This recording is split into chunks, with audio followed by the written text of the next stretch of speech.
샬롬 할렐루야. 우리를 불꽃 같은 눈동자로 지켜주시고 동행해 주시며 축복 가운데로 인도하여 주시는 사랑의 많으신 아버지 하나님께 모두 감사와 영광을 높이 올려드립니다.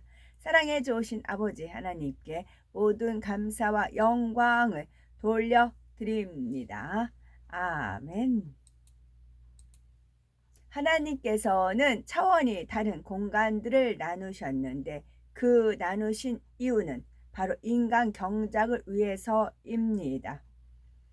근본의 하늘에 홀로 계신 하나님께서는 이 넓고 광활한 우주와 내 마음을 알아 나와 서로 사랑을 주고 받음으로써 내 마음의 감동을 그 마음에 전달할 때 그도 그것을 받아 내게 전달해 줄 수 있다면 얼마나 행복하고 감동이 될까 하는 마음을 품으셨지요. 이와 같은 하나님의 마음에서 차원이 다른 공간이 만들어지고 참된 사랑을 주고받을 수 있는 참 자녀를 얻기 위해 6일간의 창조와 인간 경작의 섭리도 이루어진 것입니다. 하나님께서는 태초에 이러한 영의 세계의 어느 한 공간에 존재하셨는데 그때는 다른 어떠한 존재도 없었고 오직 하나님 한 분만이 계셨습니다. 그리고 영의 세계의 가장 중앙이 되는 곳에 정점이 있어서 바로 이곳에서 한 분 하나님으로부터 성자 하나님과 성령 하나님이 분리되어 삼위일체 하나님으로 존재하게 된 것이지요. 즉 처음에는 오직 하나님 한 분만이 빛으로 계셨다가 어느 시점에 근본이 같으신 삼위일체 하나님으로 분리되었다는 사실입니다. 태초에 하나님께서는 소리를 머금고 있는 빛으로 계셨지요. 사도행전 4장 12절 다른 이로서는 구원을 받을 수 없나니 천하 사람 중에 구원을 받을 만한 다른 이름을 우리에게 주신 일이 없음이라 하였더라 하였습니다. 구세주가 되려면 조건이 있습니다. 첫째는 아담의 근종인 사람이어야 되고 둘째는 아담의 후예가 아니어야 합니다. 셋째는 원수 마귀를 이길 수 있는 힘이 있어야 되고 넷째는 목숨까지도 줄 수 있는 사랑이 있어야 합니다. 죄의 싹은 사망이요 하나님의 은사는 그리스도 예수 우리 주 안에 있는 영생이니라 로마서 6장 23절 말씀하셨고요. 고린도전서 15장 21절에도 사망이 사람으로 말미암았으니 죽은 자의 부활도 사람으로 말미암는도다 말씀하신 대로 첫사람 아담으로 인해 죄가 들어왔으니 죄를 대신 져줄 수 있는 존재도 반드시 아담과 같은 사람이어야 합니다. 그래서 예수님께서는 육신을 입고 사람으로 오신 것이지요. 예수님에 대해 요한복음 1장 14절은 말씀이 육신이 되어 우리 가운데 거하심에 했고 요한복음 1장 1절에는 말씀은 곧 하나님이시니라 했습니다. 말씀이신 하나님께서 살과 뼈를 가진 사람의 몸을 입고 이 땅에 오셨다는 뜻입니다. 예수님은 사람의 몸으로 태어나 성장 과정을 거치셨고 배고픔과 목마름, 기쁨과 슬픔을 느끼셨지요. 또한 채찍에 맞고 십자가에 달리실 때에는 피를 흘리고 고통도 느끼셨습니다. 바로 육신을 입고 오셨다는 증거지요. 영의 세계에서는 죄가 없는 것이 힘이자 능력입니다. 원수마귀 사단을 이기고 다스리기 위해서는 원죄뿐 아니라 자범죄도 없어야 합니다. 원죄는 아담으로부터 내려온 죄성을 말하고 자범죄란 사람이 태어난 후 성장하면서 스스로 짓는 죄를 말하지요. 사람은 누구나 원죄와 자범죄가 있기 때문에 인류를 구원할 수 있는 힘이 없습니다. 하지만 성령으로 잉태되신 예수님은 원죄가 없고 오직 하나님 말씀대로 사셨기에 자범죄도 없습니다. 예수께서 이르시되 내가 곧 길이요 진리요 생명이니 나로 말미암지 않고는 아버지께로 올 자가 없느니라. 요한복음 14장 6절 말씀하셨고요. 진리 자체요 하나님의 말씀이 육신을 입고 이 땅에 오신 예수님께서는 우리에게 생명의 길이 되어 주셨습니다. 그러므로 예수 그리스도를 구세주로 영접하고 하나님의 말씀대로 변화되어 나가는 것만이 생명의 길을 걷는 것입니다. 여호와의 불은 시온에 있고 여호와의 풀무는 예루살렘에 있느니라. 이사야서 31장 9절이고요. 나의 계명을 지키고 나의 계명을 가지고 지키는 자라야 나를 사랑하는 자니 나를 사랑하는 자는 내 아버지께 사랑을 받을 것이요 나도 그를 사랑하여 그에게 나를 나타내리라. 요한복음 14장 21절 말씀입니다. 요한계시록 10장 읽겠습니다. 내가 또 보니 힘센 다른 천사가 구름을 입고 하늘에서 내려오는데 그 머리 위에 무지개가 있고 그 얼굴은 해가 있고 그 발은 불기둥 같으며 그 손에는 펴 놓인 작은 두루마리를 들고 그 오른발은 바다를 밟고 왼발은 땅을 밟고 사자가 부르짖는 것 같이 큰 소리로 외치니 그가 외칠 때에 7 우레가 그 소리를 내어 말하더라. 7 우레가 말을 할 때에 내가 기록하려고 하다가 들으니 하늘에서 소리가 나서 말하기를 7 우레가 말한 것을 인봉하고 기록하지 말라 하더라. 내가 본 바 바다와 땅을 밟고 서 있는 천사가 하늘을 향하여 오른손을 들고 세세토록 살아 계시니 곧 하늘과 그 가운데에 있는 물건이며 땅과 그 가운데에 있는 물건이며 바다와 그 가운데에 있는 물건을 창조하신 이를 가리켜 맹세하여 이르되 지체하지 아니하리니 7째 천사가 소리내는 날 그의 나팔을 불려고 할 때에 하나님이 그의 종 선지자들에게 전하신 복음과 같이 하나님의 그 비밀이 이루어지리라 하더라.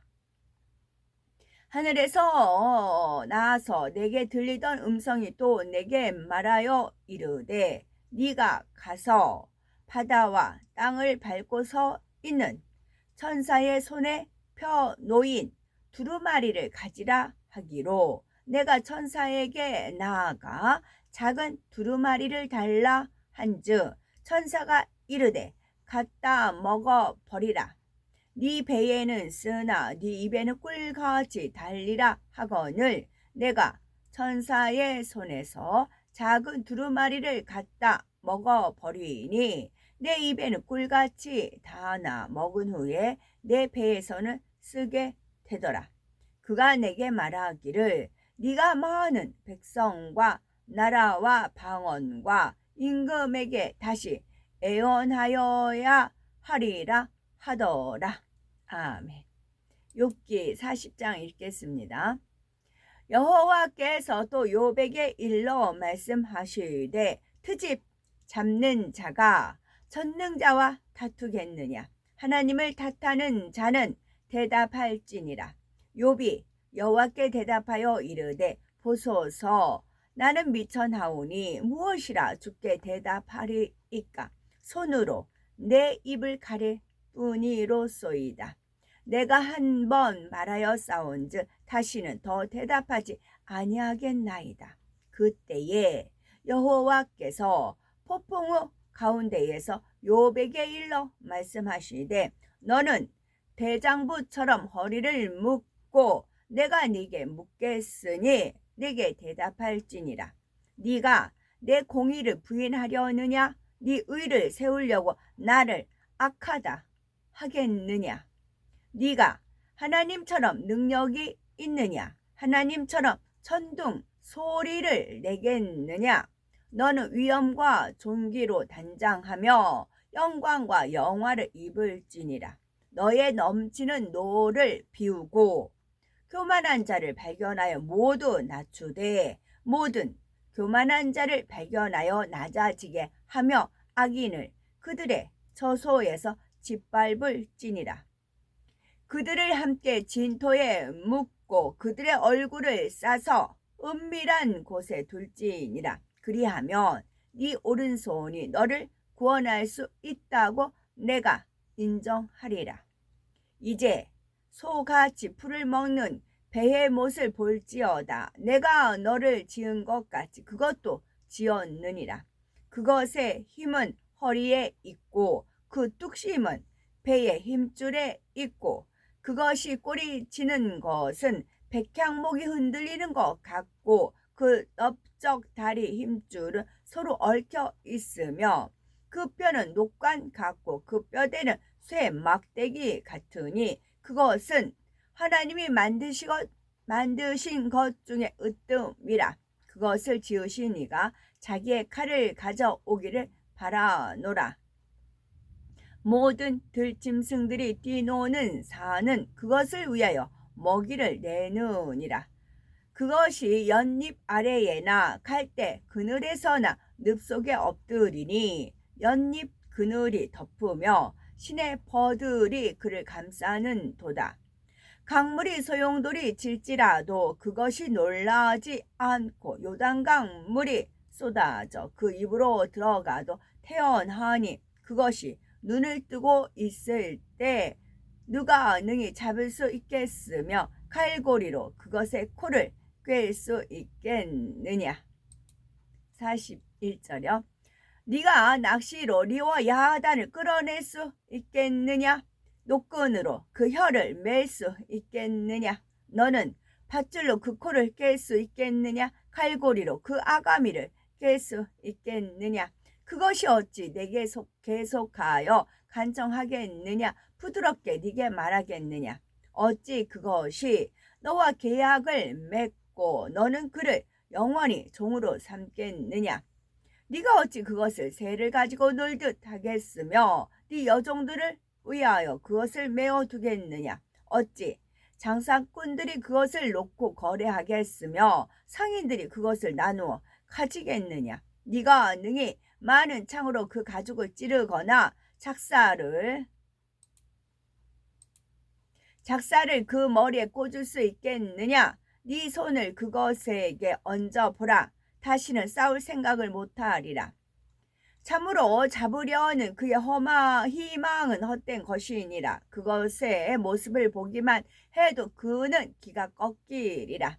아무도 그것을 격동시킬 만큼 담대하지 못하거든 누가 내게 감히 대항할 수 있겠느냐? 누가 먼저 내게 주고 나로 하여금 갚게 하겠느냐? 온 천하에 있는 것이 다 내 것이니라. 내가 그것의 지체와 그것의 큰 용맹과 늠름한 체구에 대하여 잠잠하지 아니하리라. 누가 그것의 겉가죽을 벗기겠으며 그것에게 겹체가를 물릴 수 있겠느냐? 누가 그것의 턱을 벌릴 수 있겠느냐? 그의 둥근 이틀은 심히 두렵구나. 그의 질비한 비늘은 그의 자랑이로다. 튼튼하게 봉인하듯이 닫혀 있구나. 그것들이 서로 달라붙어 있어 바람이 그 사이로 지나가지 못하는구나. 서로 이어져 붙었으니 능히 나눌 수도 없구나. 그것이 재치기를 한즉 빛을 발하고 그것의 눈은 새벽의 눈꺼풀 빛 같으며 그것의 입에서는 횃불이 나오고 불꽃이 뛰어나오며 그것의 콧구멍에서는 연기가 나오니 마치 갈대를 태울 때에 솥이 끓는 것과 같구나. 그의 입김은 숯불을 피우며 그의 입은 불길을 품는구나. 그것의 힘은 그의 목덜미에 있으니 그 앞에서는 절망만 감돌 뿐이구나. 그것의 살 껍질은 서로 밀착되어 탄탄하며 움직이지 않는구나. 그것의 가슴은 돌처럼 튼튼하며 맷돌 아래짝 같이 튼튼하구나. 그것이 일어나며 용사라도 두려워하며 달아나리라. 칼이 그것에 꽂혀도 소용이 없고 창이나 투창이나 화살촉도 꽂히지 못하는구나. 그것이 쇠를 지푸라기 같이 노슬 썩은 나무같이 여기니 화살이라도 그것을 물리치지 못하겠고 물맷돌도 그것에게는 겨같이 되는구나. 그것은 몽둥이도 지푸라기같이 여기고 창이 날아오는 소리를 우습게 여기며 그것의 아래쪽에는 날카로운 토기 조각 같은 것이 달려있고 그것이 지나갈 때는 진흙바닥에 도리깨로 친 자국을 남기는구나. 깊은 물을 솥에 끓음 같게 하며 바다를 기름병같이 다루는 도다. 그것의 뒤에서 빛나는 물줄기가 나오니 그는 깊은 바다를 백발로 만드는구나. 세상에는 그것과 비할 것이 없으니 그것은 두려움이 없는 것으로 지음 받았구나. 그것은 모든 높은 자를 내려다보며 모든 교만한 자들에게 군림하는 왕이니라. 아멘. 이와 같이 주의 말씀이 힘이 있어 흥왕하여 세력을 얻으리라. 사도행전 19장 20절 말씀입니다. 오늘도 저희들을 서서히 여유 있게 투영, 동승, 신압으로 총총히 금과 옥주로 이끌어 주셔서 고맙고 감사합니다. 예수 그리스도의 이름으로 명하노니 원수 마귀 사단아 물러가라 물러가라. 하늘 공중 권세 잡은 악의 영들과 그의 사자들아 물러가라 물러가라. 아버지 하나님 천군 전사와 성령의 불담으로 지키시며 주님의 불꽃 같은 눈동자로 지켜주옵소서. 아멘. 예수 그리스도의 이름 받들어 기도드리옵나이다. 아멘.